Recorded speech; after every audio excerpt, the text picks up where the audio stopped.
Fala galera, bem-vindos ao canal Tudo é Física. Eu me chamo José Lopes. Hoje nós continuaremos o nosso estudo sobre o trabalho realizado por uma força. Falaremos especificamente agora sobre o trabalho da força-peso.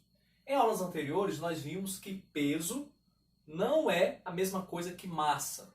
Massa está relacionada com a quantidade de matéria de um corpo e ela pode ser medida em quilogramas. Já o peso é uma força. É a força com que a Terra atrai os corpos para o seu centro devido ao seu campo gravitacional. Vimos também que o peso, a intensidade do peso, o módulo do peso, é igual a massa vezes a aceleração da gravidade do local. Então nós temos aqui duas situações. A primeira situação, um corpo ele está caindo, ou seja, existe uma força gravitacional, uma força chamada de peso, que puxa esse corpo para baixo, uma altura h. Essa força F, que é o peso, está realizando um trabalho. Se o objeto, o corpo, estiver subindo, você lançando o objeto para cima, a força-peso continua para baixo. Por mais que você jogue o objeto para cima e ele se desloque para cima, a força não é para cima, hein? Muita gente se confunde isso em provas, de Olimpíada Brasileira de Física principalmente. Acha que pelo fato do corpo estar subindo, a força que está atuando é para cima. Não, ele está subindo porque você deu um impulso nesse corpo, ele ganhou velocidade. No entanto, durante a subida, existe a força-peso atuando contrariamente ao movimento. Fazendo o quê? Criando uma desaceleração, fazendo com que esse corpo vá freando, desacelerando, até que ele pare. E ele não fica parado. Por quê? Porque a força continua atuando para baixo. Então ele volta. Antes dele voltar, ele tem primeiro que parar. E quem faz com que ele pare é a força gravitacional, a força-peso. Então na subida, movimento para cima, o peso continua para baixo. Então nós temos duas situações para calcular o trabalho da força-peso. A primeira situação, quando o corpo está descendo. A segunda situação, quando o corpo está subindo. Mas em ambos os casos, a força-peso atua para baixo. Nós já sabemos que trabalho é força vezes deslocamento. Só que no movimento vertical, na força-peso, eu vou substituir o F pelo P, de peso. E o deslocamento, no caso, é a altura H. Então fica P vezes H. O peso nós já sabemos que é mg, massa vezes aceleração da gravidade. Então fica, no lugar do P, mg, mgh. Essa é a fórmula para se calcular o trabalho realizado pela força-peso. Para que esses dois sinais?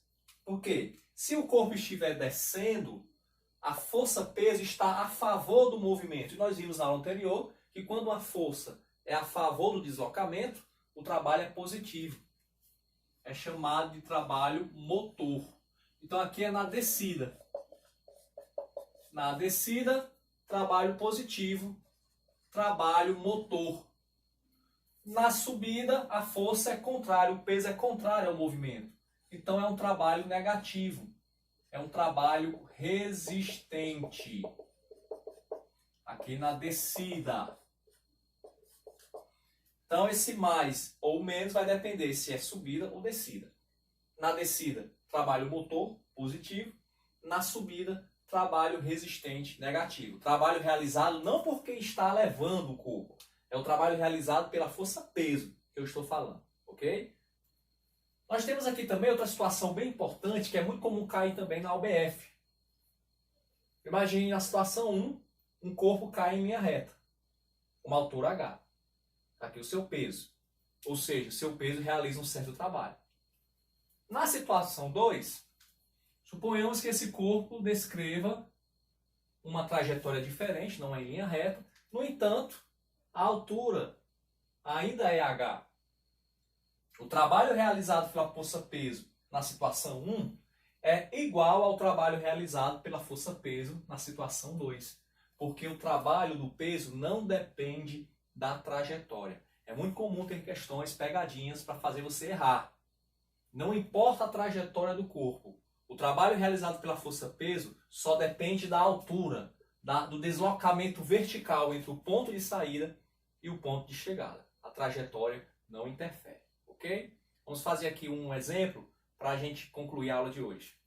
Então vamos fazer esse exemplo. Uma pequena esfera de massa m igual a 0,2 kg está presa a um fio, como mostra a figura abaixo. Determine o trabalho da força-peso da esfera durante o trajeto AB. Então aqui nós temos a força-peso, que puxa a esfera para baixo, e ela descreve esse arco, 1/4 de circunferência. Qual o trabalho realizado pela força-peso? Ora, como está descendo, eu expliquei anteriormente que o trabalho da força-peso quando está descendo é positivo, mgh. É uma questão que às vezes assusta aquele estudante que não é tão acostumado, que ainda está aprendendo a física por causa da figura, mas ela é simples demais. Você tem aqui que a massa é 0,2, a aceleração da gravidade, g, é 10, e aqui tem que ter atenção, a altura. Não importa esse comprimento, você não vai ter que calcular esse arco. A altura é 0,8, é o comprimento do fio. Lembra que eu falei que não importa a trajetória, tanto faz a esfera cair em linha reta ou descendendo no arco. O que vai contar é o deslocamento vertical, 0,8. 0,2 vezes 10 é 2, vezes 0,8, 1,6 joules. Então esse é o trabalho realizado pela força-peso nesse exemplo, ok? Se você tiver ficado até aqui nesse vídeo, eu espero que você tenha gostado. Se gostou, peço que dê um like no vídeo, se inscreva no canal. Aguardo você nos próximos vídeos e bons estudos.